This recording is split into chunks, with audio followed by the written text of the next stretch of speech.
गंगा नदी के किनारे एक साधु रहते थे। वह न केवल विद्वान थे, बल्कि उनके पास जादुई शक्तियाँ भी थीं। एक दिन वे ध्यान में मग्न थे, तभी बाज की चोंच से एक चूहिया छूटकर उनके हाथों में आ गिरी। उसकी छोटी सी पूंछ व काली चमकीली आंखें थीं। उन्हें वह बहुत अच्छी लगी, पर घर ले जाने से पहले उन्होंने जादुई मंत्रों के प्रयोग से उसे एक लड़की में बदल दिया। वे उस लड़की को घर ले जाकर पत्नी से बोले, तुम हमेशा से संतान चाहती थी ना, तो लो, आज से यही हमारी पुत्री है। इसे पूरी देखभाल व स्नेह से पालना। साधु की पत्नी भी अपनी पुत्री को देख प्रसन्न हो उठी। वह उसे राजकुमारी की तरह पालने लगी। साल बीतते गए, नन्ही लड़की एक सुंदर युवती बन गई। जब वह 18 वर्ष की हुई तो साधु व उसकी पत्नी उसके लिए वर तलाशने लगे। साधु ने कहा, मेरी बिटिया का विवाह ऐसे व्यक्ति से होना चाहिए जो सबसे बड़ा हो।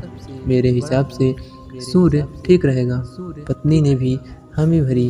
उन्होंने जादुई मंत्रों के प्रयोग से सूर्य को नीचे बुला लिया। उन्होंने उसे अपनी पुत्री से विवाह करने को कहा, पर पुत्री ने पहले ही ना कर दी। वह बोली, पिताजी, यह तो बहुत गर्म है, मैं उसे विवाह करूंगी जो इससे भी बेहतर हो।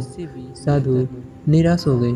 उन्होंने सूर्य से कहा कि वे ही कोई वर सुझाएं। सूर्य ने कहा, बादलों के देवता से बड़ा कौन होगा? उनमें तो मेरी किरणों को भी रोकने की शक्ति है।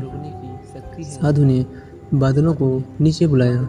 वो अपनी पुत्री से विवाह करने को कहा, पर इस बार फिर पुत्री ने मना कर दिया। वह बोली, ये तो कितना बदसूरत है, मैं इससे विवाह नहीं कर सकती। साधु ने बादल देवता से कहा कि कहीं कोई अच्छा वर सुझा दे। वे बोले, पवन देवता ठीक रहेंगे, वे तो मुझसे भी अपने फूंक से उड़ा देते हैं।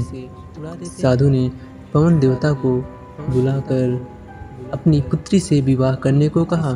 पुत्री ने फिर इनकार कर दिया। वह बोली, मैं इससे शादी नहीं करूंगी, ये तो कहीं टिकते नहीं, हमेशा यहाँ वहाँ भागते रहते हैं।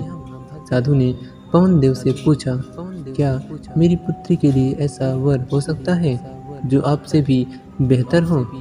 तो पवन देव ने कहा कि पर्वत देव मजबूत व ऊंचे हैं, वे मेरे भी रास्ता रोक देते हैं। साधु ने पर्वत देवता से कहा कि वह उसकी पुत्री से विवाह कर ले। पुत्री ने फिर से मना कर दिया। वह बोली, ये तो बहुत लंबे, सख्त व कठोर हैं, मैं इनसे विवाह नहीं कर सकती, इनसे भी कोई बेहतर चाहिए। पर्वत देवता ने चूहे का नाम सुझाया। वे बोले, माना मैं काफी सख्त, मजबूत व ऊंचा हूँ, पर चूहे मुझ में भी आसानी से बिल बना सकते हैं। साधु ने चूहे को बुलाया। उसे देखते ही उसकी पुत्री खुशी से उछल पड़ी।